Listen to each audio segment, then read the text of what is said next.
বন্ধুরা তৃতীয় টি-20 ম্যাচের আগে রিঙ্কু স্বামী বাদ প্রকাশ্যে আসলো টিম ইন্ডিয়ার নতুন স্কোয়াড। বন্ধুরা আপনারা যদি দেখতে চান টিম ইন্ডিয়ার নতুন স্কোয়াড তাহলে ভিডিওটি লাস্ট অবধি দেখতে হবে, চ্যানেলটিকে সাবস্ক্রাইব করতে হবে, লাইক দিতে হবে এবং নোটিফিকেশন বেল আইকন দাবাতে হবে। বন্ধুরা সমাপ্তি ঘটেছে ভারত এবং ইংল্যান্ডের মধ্যে দ্বিতীয় টি-20 ম্যাচের। ভারতীয় দল তাদের তৃতীয় ম্যাচটি রাজকোটে খেলতে চলেছে। প্রথম দুই ম্যাচে জয়লাভ করলেও পরে ভারতের দলে তৃতীয় ম্যাচে পরিবর্তন হবে।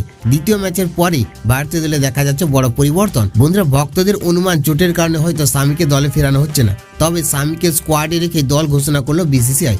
আসলে পুরো সিরিজের বাইরে চলে গেলেন অলরাউন্ডার নীতিশ কুমার রেড্ডি, তার জায়গায় দলে ডাক পেয়েছেন অলরাউন্ডার শিবম দুবে। বন্ধুরা পেশিতে টান পড়ায় সিরিজের বাকি ম্যাচ খেলবেন না নীতিশ কুমার রেড্ডি।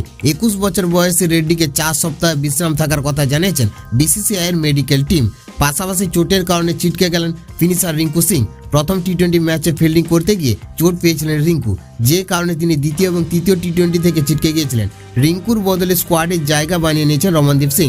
যদিও এই দুই পরিবর্তন ছাড়া দলে আপাতত কোনো পরিবর্তন নেই। বন্ধুরা এক নজরে দেখে নিন ইংল্যান্ডের বিরুদ্ধে ভারতের টি-20 স্কোয়াড। সূর্যকুমার যাদব অধিনায়ক, অক্ষর পটেল সহ অধিনায়ক, সঞ্জু স্যামসন উইকেট রক্ষক, অভিষেক শর্মা, তিলক বর্মা, হার্দিক পান্ডিয়া, রিঙ্কু সিং, হর্ষিত রানা, হর্ষদীপ সিং, মোহাম্মদ শামি, বরুণ চক্রবর্তী, রবি বিষ্ণোই, ওয়াশিংটন সুন্দর, মোহাম্মদ শামি, ধ্রুব জুড়ের উইকেট রক্ষক শিবম দুবে, রমনদীপ সিং।